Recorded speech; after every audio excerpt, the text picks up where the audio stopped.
how do you position films like All We Imagine as Light, films as Sabar Bonda?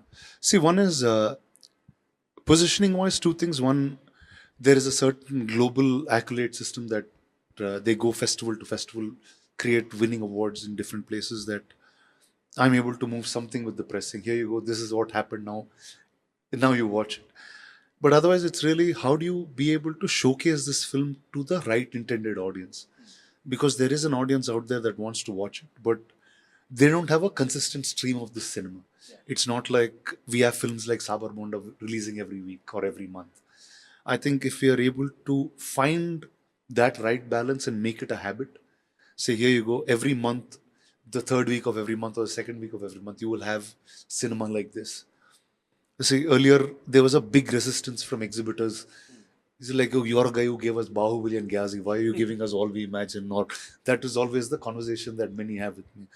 And the minute they saw the success of this cinema, they're like, okay, there is another audience that we can consistently cater to. And yeah, so I think it's the beginning of a journey that is going to last for a long period of time. I'm glad, and I'm sure so are you, Yes, of and course. filmmakers like you.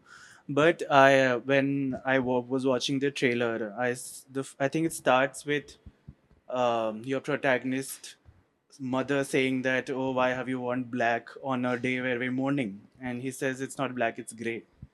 I think that's also the kind of limited, narrow vision that a lot of people who are making decisions have, which is always see it in black and white and not in the gray.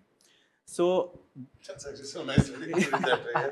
yeah, I mean, and so how liberating was it for you to get that recognition and see that there are people out there who are watching and seeing it in the grays instead of the blacks and the whites? I always knew there is an audience. Only thing we needed the support also to bring that film in front of them, which was not there for so many films. But at least now we are getting to see those films. So all audience was always there, but now people like him who are doing that, is a great thing to see. So I never thought that there is no audience. Otherwise, even in past, no one would have made. There are few filmmakers who are making these films. They wouldn't have made this film. Rana, you said that you've lived in different parts of India, and you were, I think, one of the first pan-India actors of your generation even when you did Hindi films like Dam Maro Dam. But even as a producer, that lens has always been across India. Started from South, then went on to across India. Uh, where does it come from? Like, as a I don't know. It's like, see, when we were young, I was exposed to maybe Tamil cinema first, Tamil and Telugu, because I was in Chennai. When we moved to Hyderabad was when Hindi cinema started coming into my life, and because Nizam as a territory is very popular for Hindi films, and English just happened while growing up in some ways. But when we were watching it, we never cared if it was an English film or a Hindi film or a Tamil film. We just watched it. But as you grow up and become part of a certain industry, you bifurcate it. You say, okay, I'm from Tamil, I'm from Telugu, I'm from Hindi. Like that happens. But the audience really doesn't care. They want to sit in their seat and enjoy a story that is uh, being told. And I can take a lens on commercial films at some point. Like, see, when I was doing the Marodam and I was in Bombay for the first round, I used to tell filmmakers, I said, let's try to make a film that can work in, that is socially, that is relevant and connecting to other audiences, which can be released in multiple languages. And nobody believed me at that point. And they were like, what's wrong with you? Why would a Telugu film be watched by a Hindi audience? Why would Hindi film be watched by Telugu? But now, hindsight today, everybody is trying to get to each other's place, right? I don't see every Telugu filmmaker wants to make a film that the whole country watches. So I think it's just some time. Like sometimes you catch trends early on, but you have to be able to hold on to it. I just feel like we've been holding on to that thread for a while now, and it's shown us consistent success. So you were saying make a Bahubali even years before they made a Bahubali. Well, that was always my intention because it's like I came, I like Telugu as an industry. I've worked there as a visual effects guy before. I worked in production before, but when I came to Hindi, it was like completely new. I had no idea of anybody. I was just cast in a film, and I came here.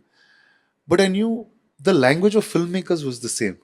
It didn't matter if you spoke Hindi or English or Telugu. You were telling a story, and I was like, okay, it's just bound by region because somehow the politics of your nation told you that you're from this state and that's a different state, right? But there's so much similarity that happens. Like, take for example, I'm saying, let's take Bahubali for example and take Sabar Bonda on both ends, right? Now, Bahubali had like literally no North Indian cast. It was, for all practical purposes, Prabhas and I were new people that came. Rajamouli was a director that had made Makki that some audience knew. But this film opened like as if a mainstream Hindi film would open. So it didn't matter where the audience was from. Now, same for Sabar Bonda. I'm somebody who very little Marathi I heard over in my life, very little cinema I got to see. I understand regions, but the minute I saw this film, it didn't matter to me where I was from.